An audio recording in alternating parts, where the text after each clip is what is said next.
আসসালামু আলাইকুম রাহমাতুল্লাহ।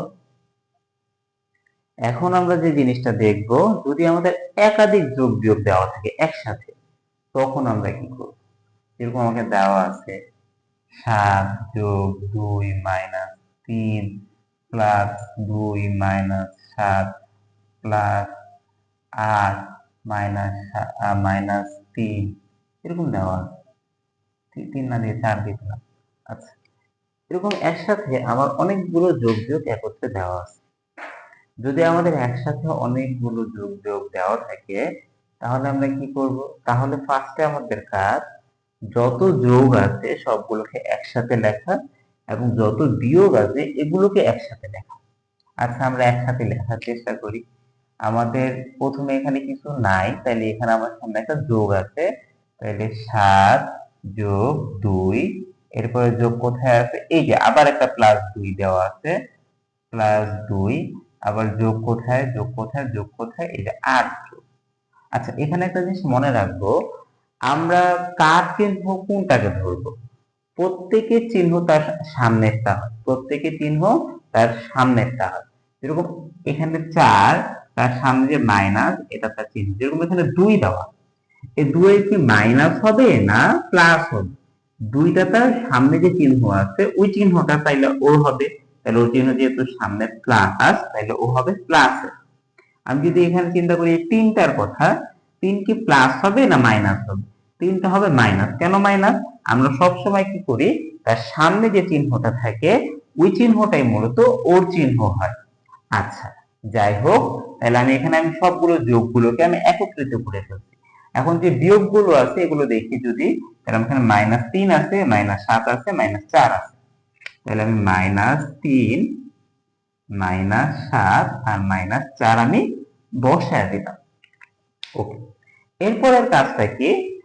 যোগগুলোকে আমি আলাদা করে যোগ করব, বিয়োগগুলোকে আমি আলাদা করে বিয়োগ করব। যেরকম আমি একটা দোকানে গেলাম, দোকানে যাওয়ার পরে আমি অনেকগুলো সদাইও কিনছি, আমার পকেটে অনেকগুলো টাকাও আছে।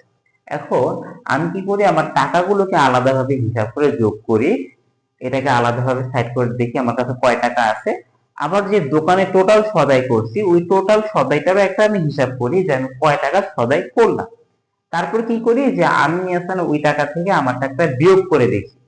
যেরকম আমি আছে না, আমার কাছে আছে ১০০ টাকা, আমি ৭০ টাকা সদাই করছি, তাহলে আমি আছে না কয় টাকা, আমার কাছে ৩০ টাকা বাকি, আমার কাছে ৩০ টাকা এখনো থাকবে। যদি আমি এমন হইতো যে আমার কাছে আছে ৭০ টাকা কিন্তু ১০০ টাকা সদাই করে ফেলছি, তাহলে ওই লোক আমার থেকে আরো ৩০ টাকা পাবে। মানে কি, আমরা কিভাবে করে বুঝি? প্রথমত আমরা সবগুলো টাকাকে, আমার কাছে যতটুকু টাকা আছে সবগুলোকে একসাথে আমি যোগ করি, আর ওনার থেকে যতটুকু কিনছি এগুলোকে আলাদা করে হিসাব করি।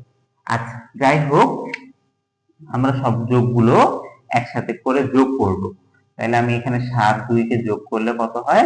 ৯, ৯ আর ২ যোগ করলে হবে আমাদের ১১, ১১ আর ৮ কে যোগ করলে হবে আমাদের ১৯, তাহলে হবে এখানে আমাদের ১৯ হয়ে যায়। ওকে, যাই হোক, এখন পরে আমি বিয়োগগুলোকেও যোগ করব। তাইলে এখন আমি এখানে যোগ করে দেখি কি হয়। তাইলে আমাদের ৩ আর ৭ কে যোগ করলে হবে ১০, আর ১০ আর ৪ কে যোগ করলে হবে ১৪। তাইলে আমার মাইনাসের মানও আছে এখানে ১৪। আচ্ছা, তাইলে আমরা সবসময় এই যে দুইটা চিহ্নের হয়ে গেল, আমরা একটু আগে দেখলাম যে যদি আমাদের ভিন্ন রকমের চিহ্ন থাকে তাহলে বিয়োগ করতে হয়, তাহলে এখানেও আমাদের বিয়োগ করতে হবে। এখন আমরা বিয়োগ কিভাবে করে করব? ১৪ থেকে ১৯, ১৪ থেকে ১৯ যদি বিয়োগ করি তাহলে ১৫, ১৬, ১৭, ১৮, ১৯, তাহলে আমাদের এখানে ৫ আছে বিয়োগ করার পরে। আর যেহেতু বড় সংখ্যা পজিটিভ, তাহলে আমি এখানে পজিটিভই মান হবে। আচ্ছা, যাই হোক, একাধিক যোগ থাকলে বা বিয়োগ থাকলে আশা রাখি আমরা জিনিসটাকে বুঝতে পারছি। নিজেরা একটু একটা করার চেষ্টা করি। ৭ মাইনাস ২,